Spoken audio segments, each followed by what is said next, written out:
Give it to him. Give it to him. Give it to him. Give it to him. Give it to him. Now slide to the beat like. Give it to him. Give it to him. Give it to him. Give it to him. Give it to him. Give it to him. Give it to him. I be cutting up like. Move to the beat like. Move to the beat like. Move to the beat. Now slide to the beat like. Move to the beat. Well, hello, everybody, and welcome to My Curvy Life with your host, Miss Fonda Cross, coming to you on today. I also would like to bring you greetings from my co-hosts, Miss Lasagna and Latanya Jones. Those ladies work really hard in the audience. They are going to be loving on you, reviewing your comments, and I just thank them for all they do. I want to, first of all, say thank you guys for your support throughout the year of 2024. Nothing happens without you. The show is going wonderfully. You guys are such big supporters, and I cannot make it happen without you. So I thank you guys for all of your support. Thank you, guests that were on the show in 2024. I am looking for bigger and better things in 2025, y'all. Moving up into the horizon, whatever the good Lord says, I am game. I'm open for it. So thank you for your support. I want to just say, before we let our wonderful guest in, I'm so excited about having her on the show and appreciating her for saying yes. I want to let you guys know the next feed for the homeless is going to be in April. I do like to do the feed in April because that is my birthday month and I like to give back on that month. So the next feed will be in April. Dates are to be announced, but just if you want to mark your calendars, please mark April as the month for giving back to our homeless, okay? And feeding them something good. I also want to let you know, Mary Kay Cosmetics, I am a skin coach. Y'all already know if you need any assistance with getting that skin in perfect condition, I'm your girl. So I look forward to hearing from you in that capacity as well. I am not going to behold the time here. I'm going to go ahead and let our guest in. I'm so excited. I'm going to go ahead and read her bio. We have Miss Sylvia Crawley Span. I hope I said her name correctly. She can correct me. She is a former WNBA player, y'all. She NCAA champion, y'all, and a global coach. She is a best-selling author for her book. She's going to talk about that, I'm sure. And she is famous for her blindfold dunk. Okay. She empowers individuals and teams with leadership, confidence, and resilience, inspiring success in both sports and corporate arenas. So let's not hold her up with further ado here. Let's get her in. Give me just a second.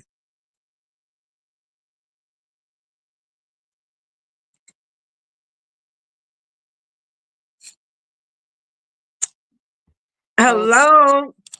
Hi, thank you so much Hey, for being on the show. And yes, you said my name correctly. It's Span, Sylvia Crawley Span. So thank you for that. you are welcome. It's so nice to have you on the show today. Thank you for saying yes to me. I appreciate that. Thank you so much. So No let's jump problem. right. I appreciate your persistence because you saw me speak at an event and you were relentless. Like you were determined to get me here, and we are here. So I'm Yes, excited today.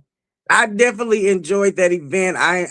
Girl, I still got notes from that event, okay, that I'm rereading over and over again. I appreciate good leadership, good, advice, good inspiration. I appreciate all that. So thank you. So I'm so excited. I just want to get into everything. But let's jump right into it. And let's start with, where were you born and raised? Well, I was born in Steubenville, Ohio. It's near West Virginia and Pennsylvania, so on that side of the state.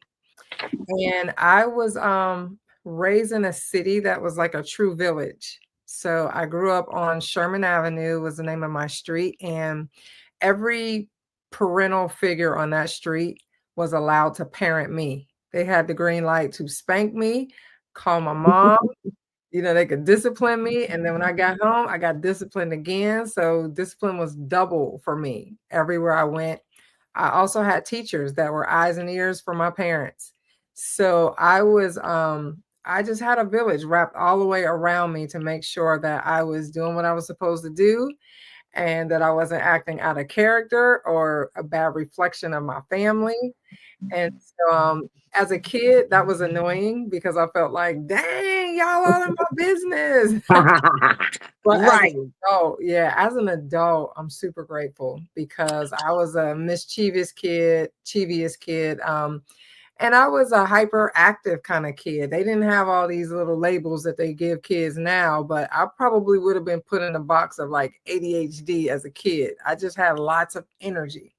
And so my parents really did a remarkable job, Fonda, of getting me involved in activities in my city where my energy level and my height was seen as something positive versus yell at me for being into everything and being active and sit down and shut up and the kids would be seen and not heard. They got me involved where I could use that energy.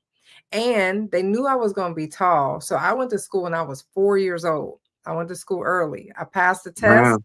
I could have went when I was 3 because I had older siblings. So they taught Mhm. me everything. And I had a huge vocabulary. I talked like I was grown because I was around grown folks all the time. So, like, for example, in kindergarten, I would say, evidently, I don't want to take my nap. Okay. Okay. Obviously, I'm not hungry yet for lunch. So I went to school when I was 4 and I still towered over the boys and girls. I was still in the back of the line. When you go to recess, you got to line up smallest to tallest. I was in the back of the line as a 4-year-old, and there were 6-year-olds in my class, right? So my parents, they knew that I was going to be really tall, and they got me involved. And I was in dancing school by the age of 2. I was taking piano lessons at 4. I was in modeling school at the age of 5. And all of those things, you had to have long fingers for piano. You had to be tall to model. Yeah. Dancing school just made me graceful. So as I started to grow, I wasn't that awkward tall person. Like I had rhythm and I was coordinated. And so my upbringing started in Steubenville, Ohio, where some good roots were planted early in my life. And, I kind of went through life where I wanted to experiment to figure out what's best for me. Like, am I Mhm. just going to this church because I grew up in this religion, or like, what do I believe? And so, I did my own research, I did my own thing, but at the end of the day, I came back to my roots. It was like, yeah, I do believe in this, or I do think this is the right way. And after Mhm. seeing how things played out for other people who didn't have the same kind of upbringing that I had, then I was able to appreciate the people who were around me, the wisdom that I had around me. And so that helped me tremendously. I love the fact that you said a village.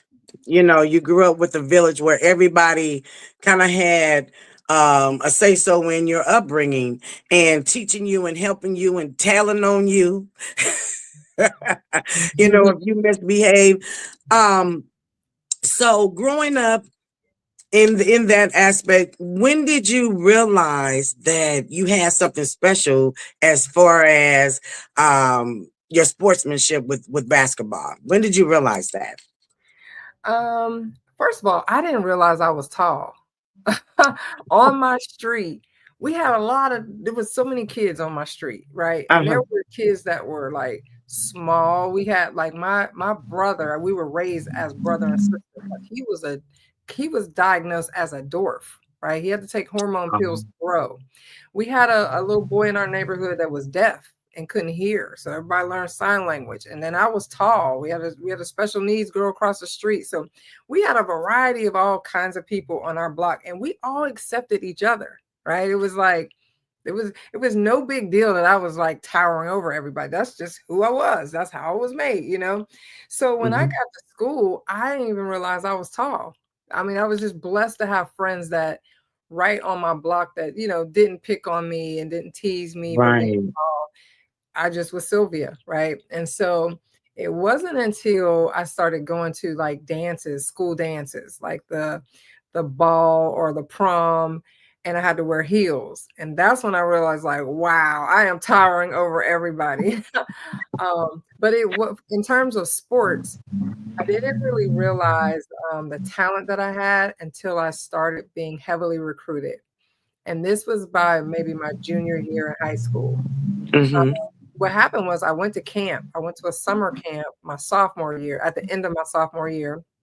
And my whole team was going to camp at Ohio State. That was the big camp in my area.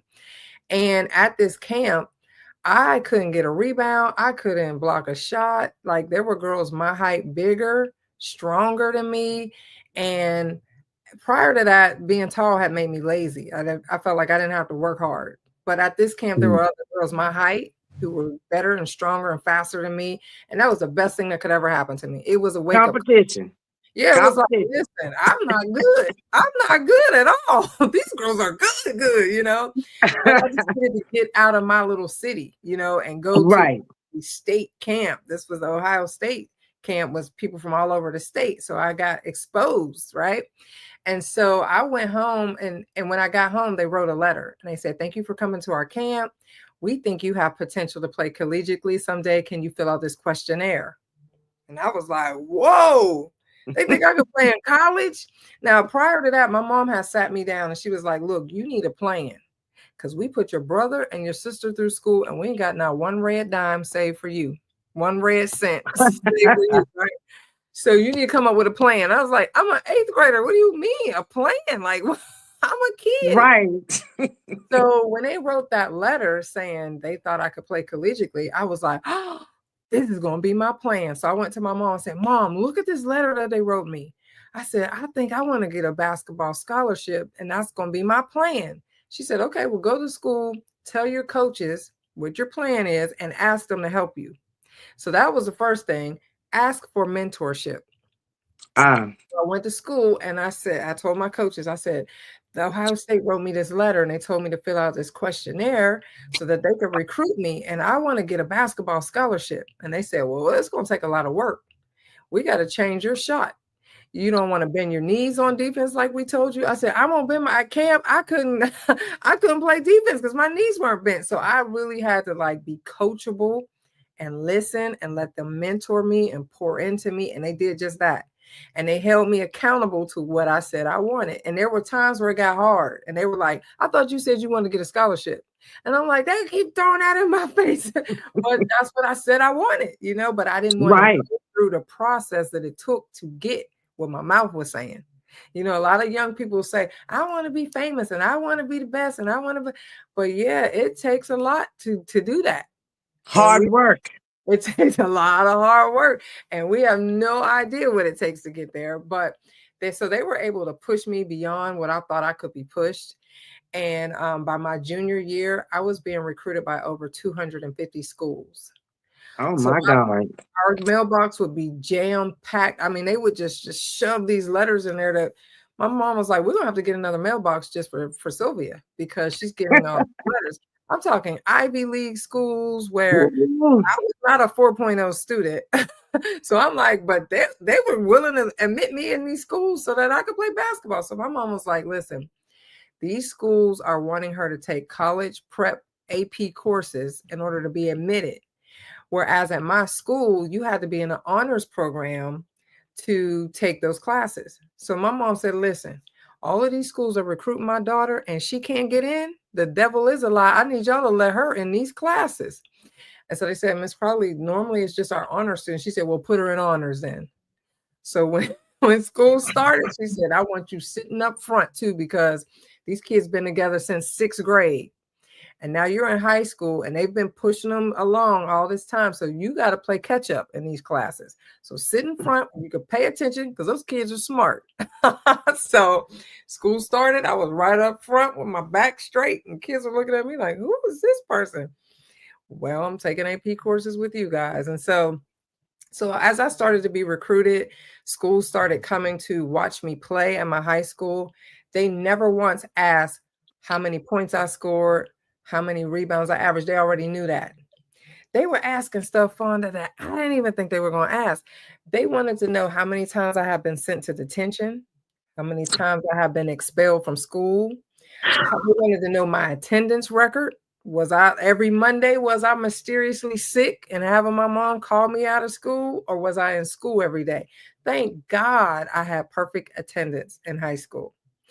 Now, I missed a couple classes here or there, but I never missed a whole day. You know what I mean? Like I might have had a doctor's appointment, my mom called me out, dentist appointment, but my mom and dad worked every single day. They were blue collar workers in the steel mill. Yeah. So me staying home meant they couldn't work. If they couldn't work, we couldn't eat. Like, Right. So you're going to school. listen, wasn't no missing school for none of us in my family. I had asthma, and one time they called an ambulance and sent me to the hospital. My mom said, "Listen here." She sent me to school with a bag of paper bags. She said, "If she's having an asthma attack, put this paper bag on her face. Call me. I work right around the corner. I will come and get her. Don't call no ambulance. You know how much ambulance costs." Suffer, girl. You gonna suffer for this. Listen, but I did not miss. And so, what the school I ended up going to, the University of North Carolina, one of the main reasons why they recruited me was because I had perfect attendance. They said, "Listen, Wow. invest thousands of dollars in your scholarship. We cannot afford to invest people that won't wake up and go to class every day because your mom and dad won't be here. You got to be responsible enough to get your own self up, get your own self dressed, and make it to class every day." And so that was one of the things that they were impressed with by me. But that's when I started to realize, like, okay, I might have a chance to really get this scholarship. And my village saw all these schools flying in to see me, saw them at my game, and they were like, "Listen, you got a chance to get out of here, and we're not going to let you blow it even if you try." So I remember I went to a house party. I rode with some friends in their car, and all my friends got in the house party. And when it came to me, they were like, "No, you can't come in here." And I was like, "Why? Oh, my friends are in there. Why can't I come in there?" They were like, "You got to go somewhere else, but you're not coming in here."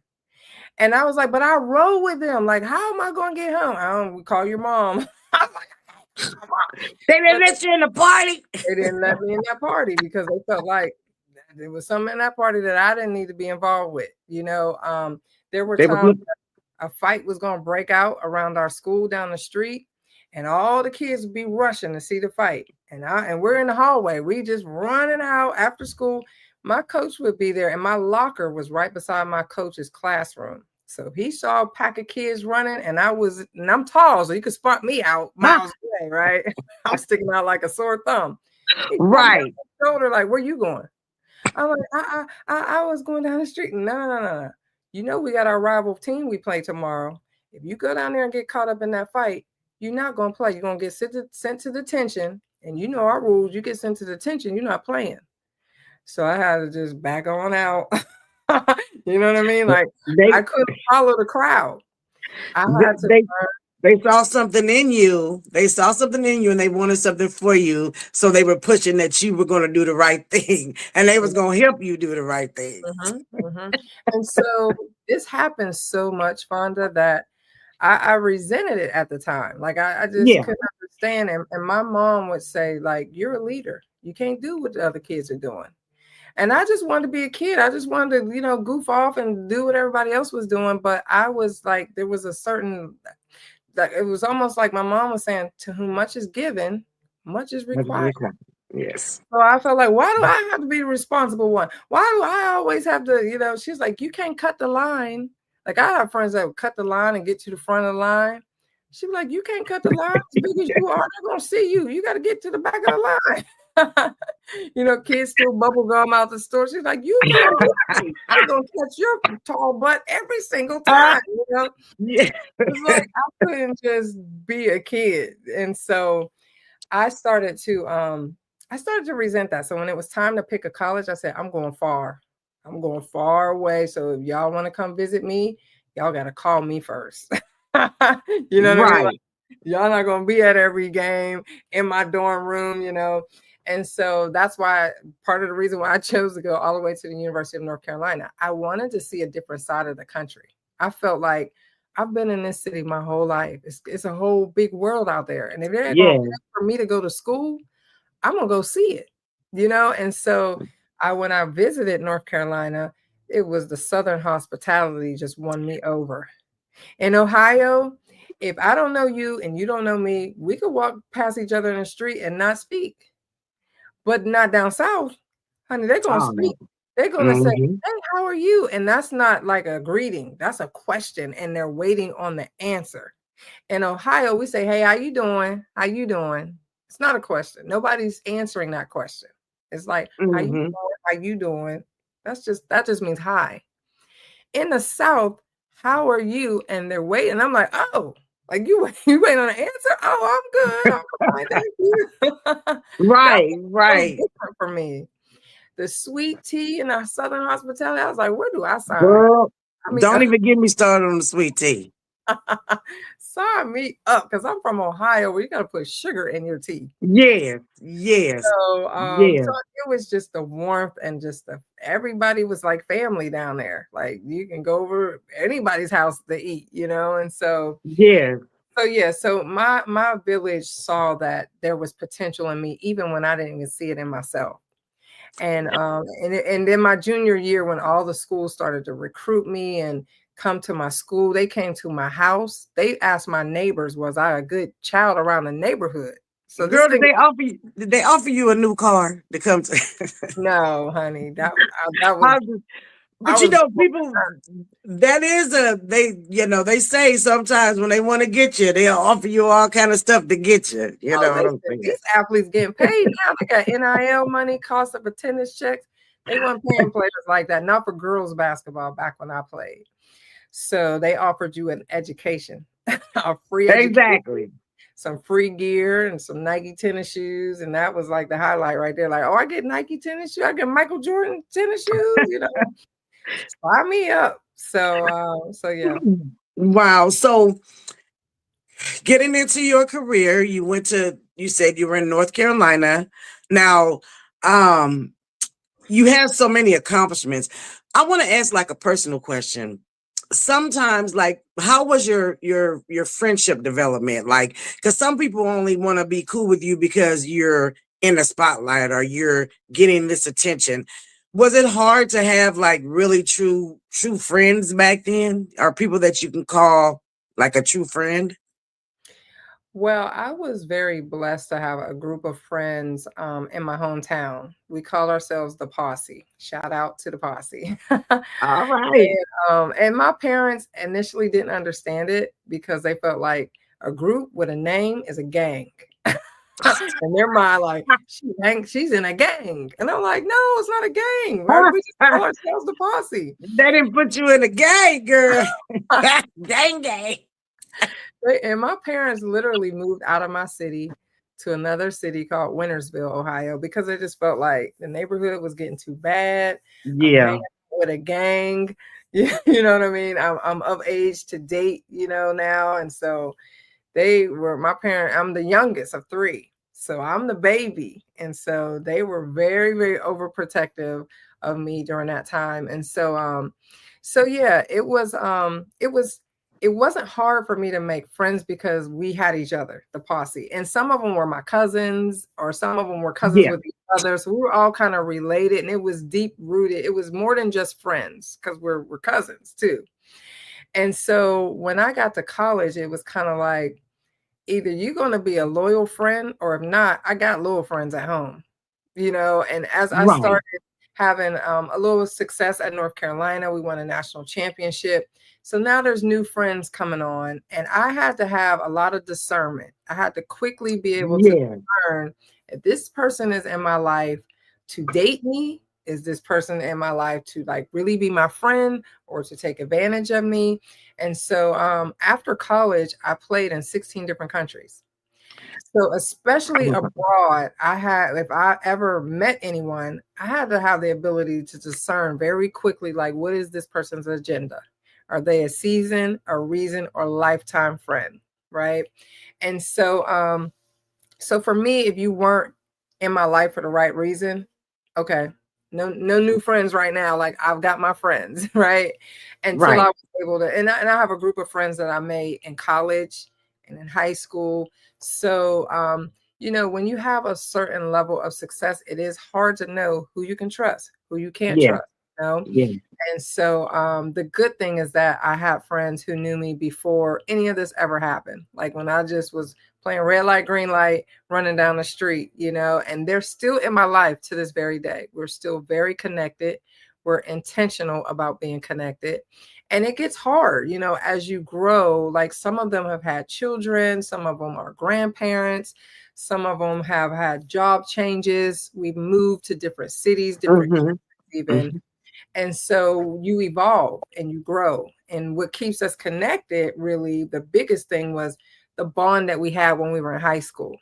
So it's really hard to get to know the new version of me, the new version of them, And so we're intentional about staying in touch so that we can get to know the new version of ourselves outside of the nicknames that we had back in the day, and it's beautiful. It's been beautiful to kind of watch the relationship develop, and it wasn't Hmm. always smooth. Like we've had some fallouts and we've had some fights and we got back together as friends, and but that's nothing new. We were like that when we were younger, and the fact that we're kind of related, relatives, helps it out a little bit because, you fall out with your family all the time, but at the end of the day, that's your family, So, Right. Right. And I asked that because I would just find it to be kind of difficult to really get true, genuine friendships because of your success. And, sometimes when you have gifts and talents, and I say that because the Lord has blessed me, I can sing and I have gifts and talents with that. And sometimes I'm like, are they really like trying to be friendly because they want me to do something for them or singing this or do that? Are they really genuine? And, I would question that a lot.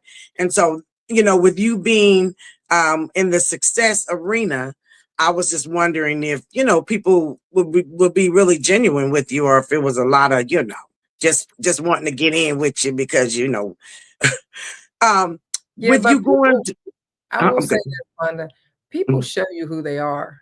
If you just spend time with them, they will eventually show you exactly who they are. And then it's your job to believe them the first time. Exactly. Sometimes we'll see something and we're like, nah, we'll keep on.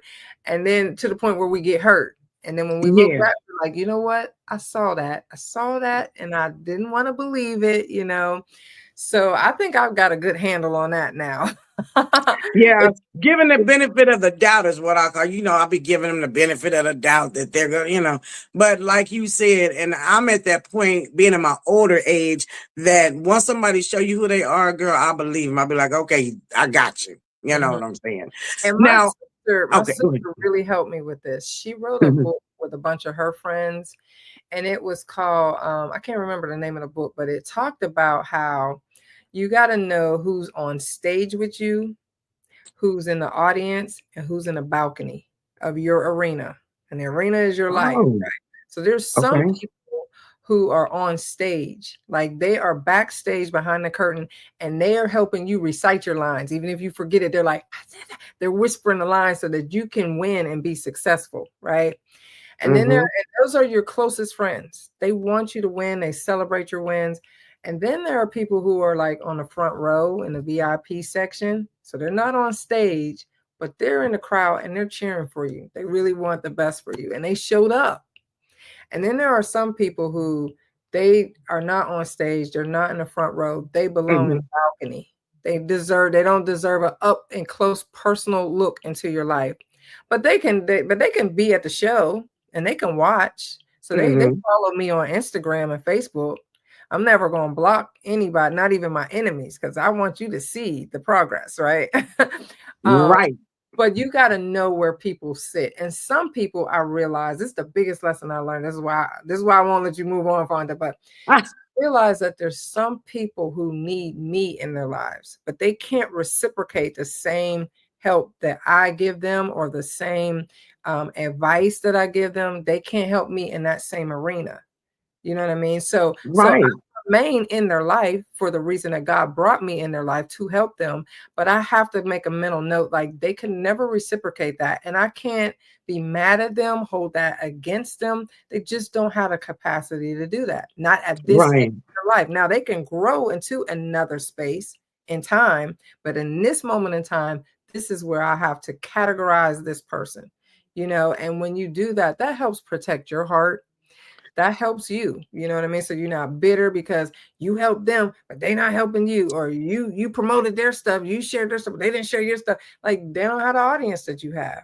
They don't have the platform that you have, And so some of that happens. And I once I get a handle on that, like, okay, I'm in this person's life to push them and challenge them and make them better. But they're Right. not in my life for that reason. That's not they don't serve that purpose. I look at life, especially as I've gotten older, because you mature as you get older. We all have a purpose. God has given all of us a purpose, and He's given us people that are supposed to be in our lives, that we're supposed to, like you said, help, and then people that are supposed to help us. And I look at when I looked at you and you were up and you were talking at that conference and you were sharing, and I know a lot of times we build from experience. So I wanted to ask you, with your experience in traveling abroad, seeing other cultures, playing basketball in that arena over in the other countries, what was that experience like for you? Did you learn a lot? Did you learn to appreciate, you know, being a U.S. citizen, or would have liked to have maybe moved over there? I mean, what was that experience like for you in that? The number one lesson that I learned is that there is no place like home. Okay. We often say, like, I'm going back, back to Africa or wherever you think you're from. You want to Right. just go back there and get out of the US. But I've spent time in other countries. And I'm literally, when my plane touched down in the US, I literally like either cried, clapped, or wanted to kiss the ground. Like literally. Really?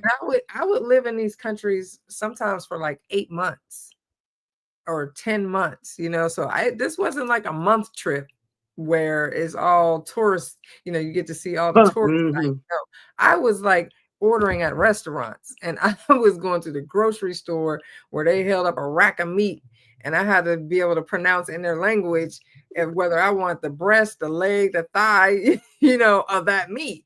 And so yeah, I learned a lot. Like I became very diverse. I learned how to Yeah. get along with anybody. You could put me with any group of people and I could survive. And so I've been in a city in Spain where I was the only Black or colored person in my whole city. I'm talking the dogs would be staring at me. Like somebody be walking their dog and the dog would be like, what? And the owner would be dog like, stop staring at her, and the dog would be like, and I'm big too. So the dog would be like, what the heck? Girl, I'm laughing at that. Lord Jesus, the dog being like, well, who they? Babies would be like, mom, like mama. Every country, every language, And so, and I really had to be confident and secure with who I am with everybody. Yeah. Everybody in the town is staring at me because they've never seen a Black woman, let alone a 6'5" Black woman. And I'll throw on some heels in a minute, right? So now I'm 7 foot. They're like, what in the world Like, is what this? the what? Oh, wow. Experienced racism where I got spit hawkers on during the game. So the crowd was up high and the court was down low. And every time I came out of the game, I'm talking literally spitting on my face, on my body. Yes, to the point where they had to stop the game, take us to the locker room. My team apologized for the behavior of the fans. They said that this is not how all people are in our country. We are sorry.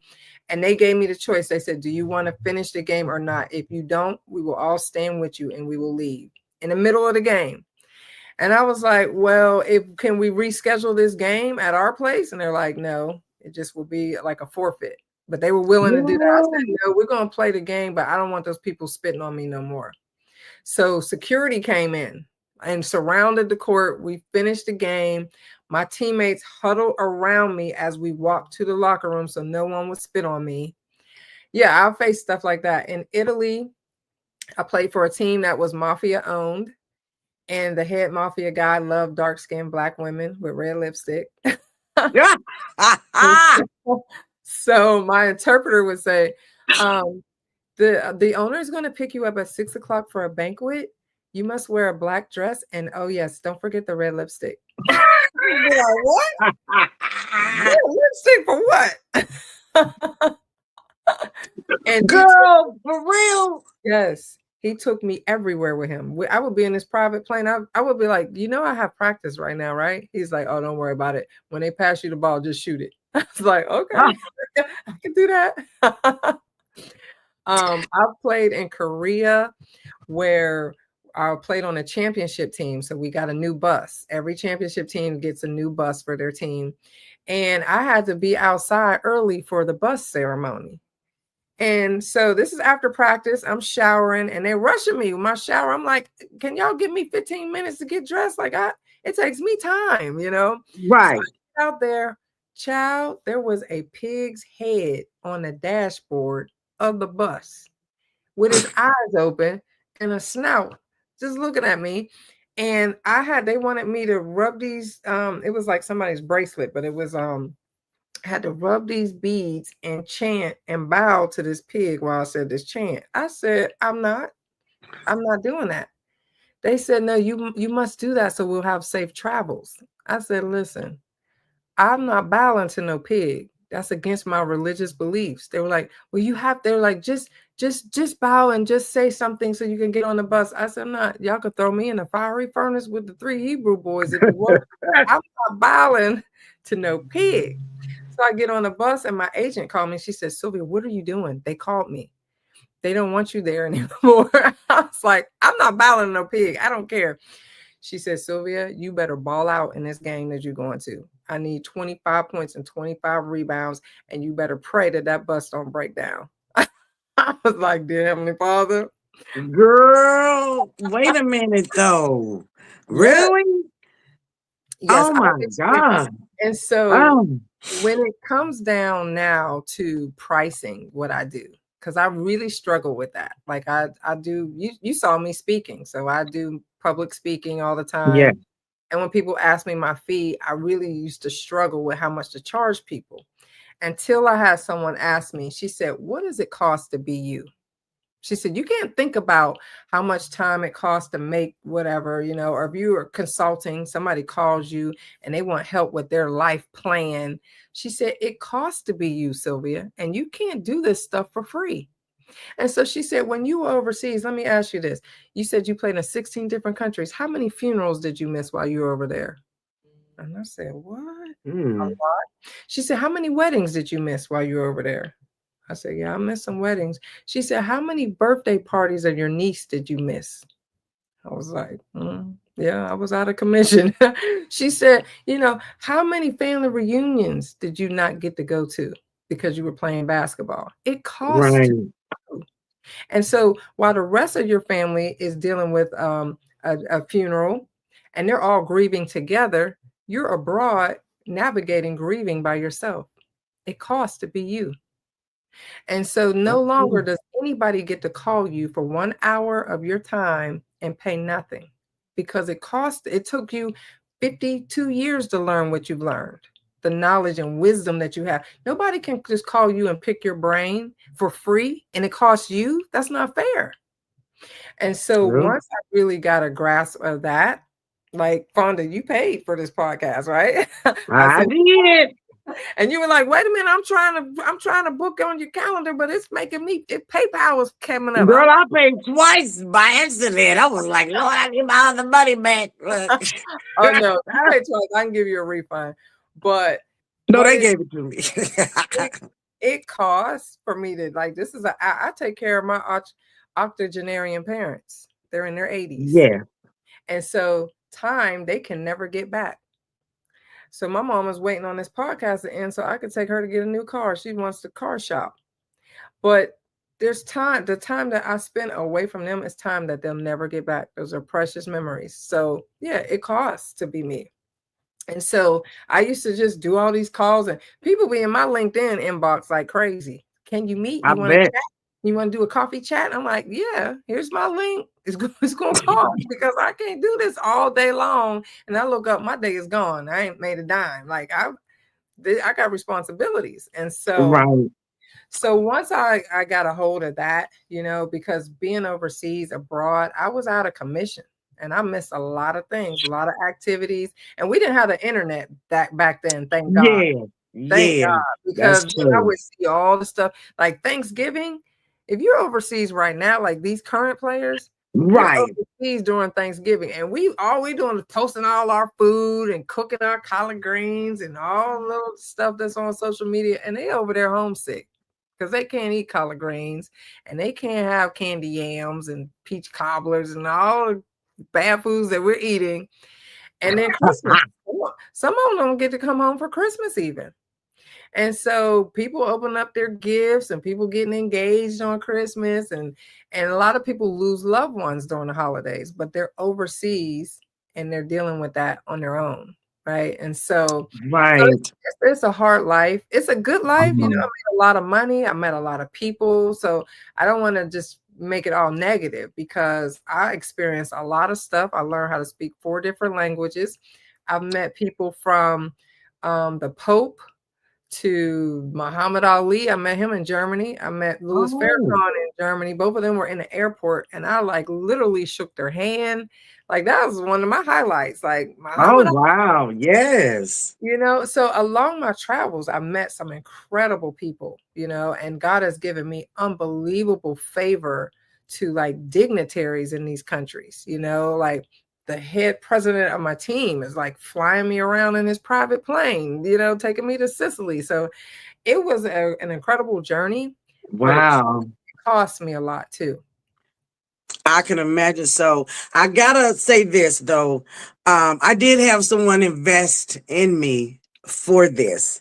And I want to say thank you to that particular person. I'm not going to call her name, but I appreciate her investing in me because I said, this year I wanted to step it up a notch. And I was talking about you and I was talking about, oh, yeah, she was this and she said that and she said this. And I said, and then she does do, shows and she has a fee and and she's like, Fonda, she's like, you want her? I said, I do. And so she invested in me. And so that's how we here. Oh So yeah. I'm thankful to her and I appreciate that. But I get exactly what you're saying. You sacrificed, a lot, to do what you do or did, you sacrificed a lot. And so you lost some things that you could never regain.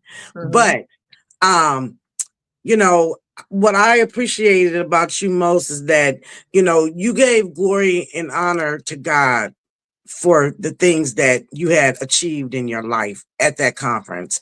And I wanted to talk about something that you had mentioned when you did the slam dunk competition and you won that and you told the story behind it. And if you could just give us a little short scenario of that, I thought that was so amazing. Yeah. So my sister, and you're talking about somebody who invested in you. My sister is somebody who invests in me countless times and is one of the most inspirational people that I've looked up to. Like most of my heroes come from my very own home. And a lot of people can't say that, but my sister is definitely one of those people. So at the event for the blindfold dunk, it was the all-star game of the ABL. This was the American Basketball League, and this was a league that existed before the WNBA did. And so Mhm. at halftime of this all-star game, they had a slam dunk contest. Now they said, in order for us to have this dunk contest, we need at least 6 contestants. It can't just be 3 of y'all. That's not a dunk contest, right? So we have 5 people who can dunk. And then myself and one of my teammates from North Carolina, Charlotte Smith, we taught Carol Walters how to dunk one year during USA basketball. So that gave us the 6th person that can do it. So we were able to have this dunk contest. And so I have practiced countless times on how to do this dunk. I was in Denver, Colorado at the time. I was playing for Colorado Explosion, but I lived in the same complex as some of the Denver Nuggets, some of the Denver Broncos, I'm sorry, from the football team. A couple of the Nuggets lived there, but most of them had their own houses. But some of the football players, the younger ones, lived in my complex. And so we were in the gym and they were like, okay, what kind of dunk you gonna do? You gonna do a 360 windmill? I was like, no, I can't do all of that. They're like, what about between the legs? And I was like, I can't do that. They said, what kind of dunk you gonna do? I said, a right-handed dunk. I'm gonna jump off my left leg and dunk with my right hand. And they said, what kind of dunks are the other girls gonna do? I said, the same right-handed dunk. We all can just we doing good to just be able to dunk, right? They said, oh, you gotta have some kind of trick. So we come up with this blindfolded dunk, right? Now, the blindfold was one of those gel eye packs. You ever see like a eye patch that has the eyes open, but it's gel and it's for your bags under your eyes? Oh yeah, I'm a Mary Cake or something, so I know exactly what you're talking about. That's what it was. It was had green little gel inside. Well, my mom is a seamstress, so my mom took some black sheer fabric and she covered it over the blindfold. And when I put it on, I said, I could see everything. I said, can y'all see my eyes? They were like, no, we can't see your eyes at all. And they were like jumping up. They're like, what am I doing? I was like, you doing this, you jumping over. I could see everybody and I could see the basket. And I was like, we're going to trick the world with this blindfold, right? So the day of the blindfold dunk contest, they gave us a little gym where we can practice. Now, mind you, I have practiced so much that my fingers are calloused and red and just hard all the way to this day. My hands are a little bit hard right here from dunking so much. But I had an incident where a piece of the paint, the orange paint from the rim, got stuck in my finger. I had to go to the hospital, get it removed. They had taped my finger. We didn't even know if I was going to be able to be in the contest in time, right? Right. So all my fingers are taped up. I was like, oh, I'm going to be in this dunk contest. I don't care if my fingers are falling off. So the day of the contest, I practiced. I successfully did it twice. And I was like, I'm stopping right here. I don't want to wear my legs out. I feel good about it, And so when the day of the contest, I take 8 big steps out. I close my eyes. My sister puts the blindfold on me right now. Mind you, every other time I practice, I have my eyes open when I put the blindfold on. So now I can see. But this time I close my eyes and my sister puts it on. And now it's too tight and I can't get my eyes open up underneath the blindfold. So now me and my sister are like fighting. Like she's like, oh my gosh, you want me to do it again? I'm like, no, I just throw with it. We talking through our teeth. And Fonda, after she puts it on, now I am nervous. My sister's nervous. She thinks she's blowing it for me, right? And she's one of my biggest supporters. So she's there to support me. And now she had one job and she didn't do it right. So she's nervous and praying. And I'm nervous and praying, but I do a mile-high salute. When I watch the video, I'm cracking up laughing every time I see it. I like go through a gamut of emotions. I'm using my friend's word right there. I'm going through a gamut of emotions because I know how scared I am in that moment. But I have the unique ability, Fonda, to exude confidence even when I'm scared. And the more scared I am, the more confidence I'll exude. It's the strangest thing. Right. So that people who are watching, they have no clue that I'm nervous, right? I'm like a duck that's like cruising, but underneath that water, my feet are like, Right. So I do my little mile-high salute. I run in, I take my little 4 steps. And now all I can see is down my nose to my feet. I couldn't look up to see the basket. I can just look that like that's the most my eyes could open to look down my nose and to my feet. As I'm dribbling, I see my mark on the floor. I have marked the floor of when to take off.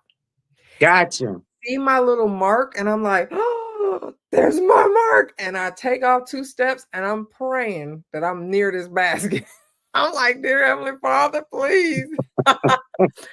So when I connected with the rim, I'm jumping up and down. I'm cheering louder than everybody in the stands. And my sister is jumping up and down. You see her come over, she get the blindfold from me.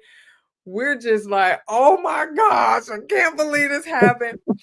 And so it's still, when I tell the story that I did have some limited vision, it's still hard to do. Like, you take any guy right now, put a blindfold on him so tight where all he can see down his nose and to his feet, I guarantee you he could not complete that dunk.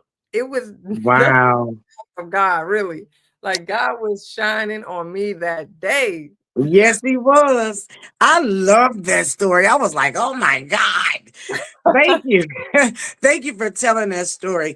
So I wanted to, before we wrap it up, I wanted to, because I do got to wrap it up due to time, but I wanted you to leave us with, because you speak on leadership and confidence and motivation, and I wanted you to leave with us some golden nuggets that could inspire those that may want to go in your shoes. And there may be some young people out here that say, hey, I want to do what she did, I want to go to those levels. Or there may just be some of us regular people out here that just need some encouragement, girl. So if you could leave us with something, some golden nuggets to help inspire and encourage us, I would appreciate that. I would say the biggest thing that would like to say to anybody, whether that's a leader or even if you're not a leader, I think we're all leaders at some in some aspect. Yeah. Whether you lead on social media, whether you lead as a parent, as a teacher, on your job, within your circle of friends. But the biggest takeaway that I want people to get is that you have to learn from lessons. Like, that's the biggest thing. You're not going to do everything perfect. You're going to make some mistakes. If you're in pursuit of being a professional basketball player, or if you are in pursuit of getting a job, if you're in pursuit of being a speaker in front of large crowds, whatever area of life you are in, you have to embrace the fact that you have to learn from lessons. And I said this when I spoke to you guys, sometimes you win and sometimes you learn. Because you don't Yes. lose. People say sometimes you win and sometimes you lose. That doesn't happen. Sometimes you win and sometimes you learn, because if you learn from the lesson, it's never lost, right? Exactly. And so once you see lessons and mistakes, or what you perceive as failure, all those categories are in the same category for me. So once you see those as stepping stones and not roadblocks, like, that doesn't block you. It's not over. It doesn't stop you. It's just a stepping stone. And you can use it to step and move higher and higher and higher until you achieve what it is you want to achieve. This is how the light bulb was invented. You think they messed up countless times. This is how the airplane was invented. They crashed 100 times before they got it perfected. This is how the tire was invented, which my uncle had a part in that. I have an uncle, Edward Gillum, who was part inventor of how we use the tires today. Oh. This is why Steph Curry can miss 10 shots in a row, but then get called upon to shoot that last shot and shoot it with confidence as if he didn't miss the last 10. Because he realized, if I make this shot, we win. If I miss this shot, guess what? I'm going to go watch film, see what they did to stop me. I'm going to come to practice, reenact it. And the next time I get the opportunity, we will win. So it's a win-win, even when you lose, even when you fail, even when you make a mistake. And the reason why I chose to close on this, and this is in my book, and it's called The Confidence Playbook. And you can buy my book on Amazon. It will bless you. I'm telling you. There are people that think like, oh, I don't lack confidence, but my niece needs this book. No. If you're ever nervous before taking an exam, or if you're ever nervous before speaking in front of a crowd, if you're ever nervous before a podcast, if you're ever nervous to like meet somebody famous, if you're ever nervous before playing a sport, like, I can go on and on and on and on, give you examples of just like feeling nervous, not feeling confident before you do something, then this book is for you. It will help you. But I chose this one because this is one that I'm dealing with today. Like, the messenger, anytime somebody writes a book, preaches a sermon, or gives a speech, you better believe they have dealt with it 10 times over before they ever speak it to you. So this is one that I'm still dealing with right now in my life. Like, I've been going after some stuff. I had some goals and I didn't achieve it.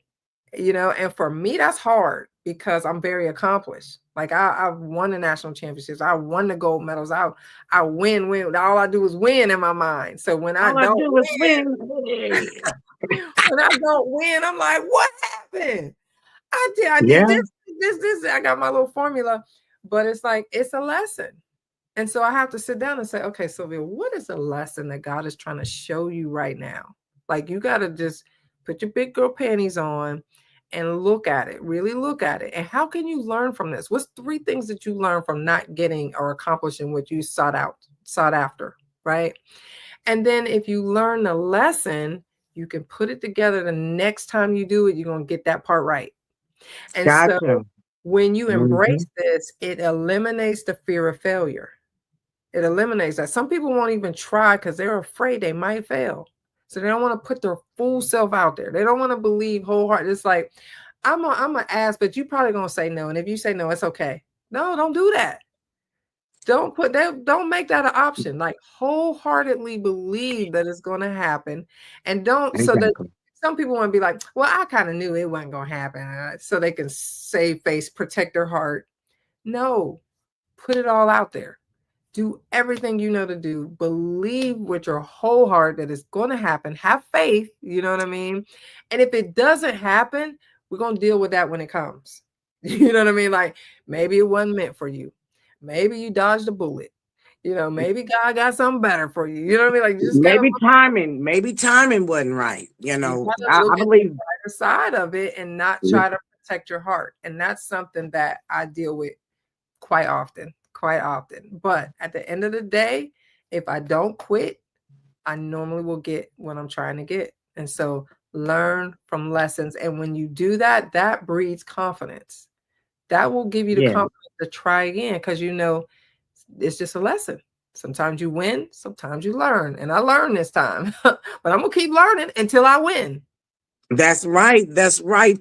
You know what? And that's so true. Lessons are to be learned. You learn from, your lesson. You learn from mistakes, you Eh, learn from lessons, you learn from failures, what people perceive as failures. Like, one of the biggest thing that I perceived as a failure, when the ABL filed bankruptcy. So that was the league that I won the blindfold dunk in. So it filed bankruptcy and shut down. The WNBA was forming. The WNBA was in existence for 1 year, and the Mm-hmm. league folded. And so they said, all right, there's 90 of you who lost your jobs. We got 20 spots open for you 90. They put a jersey on our backs with a number and said, may the best 20 win. So we got in that camp and we fought each other like cats and dogs. We all knew each other. We were all friends. But it was like, either I'm going to eat or you going to eat. So we were in there fighting for our lives, right? Because we had no plan B. We had no resume, no work experience. We just been hooping our whole lives, right? And so I was not one of the 20 who made it. They had a draft. 3 rounds of a draft, and the draft came and went, and my name was never called. My family was calling me on my phone, and I was face down on a carpet crying. I had a draft party. My agent had called to find out where they predicted I would be drafted. They said, oh, about second round. We don't think she'll go first round, but for sure she'll get drafted second round, not the third round. Second round, third round came, my name wasn't called. I was like, what happened? I kicked everybody out of my house that was at the party. We got pizza, pop, everybody out. I'm on the carpet, face down, like, Mm. what is my life plan? Basketball is clearly not it. What do you want me to do in this life? My family's like, are you all right? I'm not answering the phone. And so my agent sent me to Italy. He said, don't give up the dream. We're going to put you in Italy. You keep working on your skills.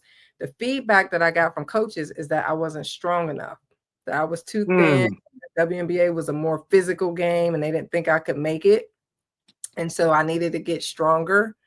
And so I went to Italy and I worked on my game and I lift weights. I never did gain weight. I never did get stronger. I just came back with a chip on my shoulder.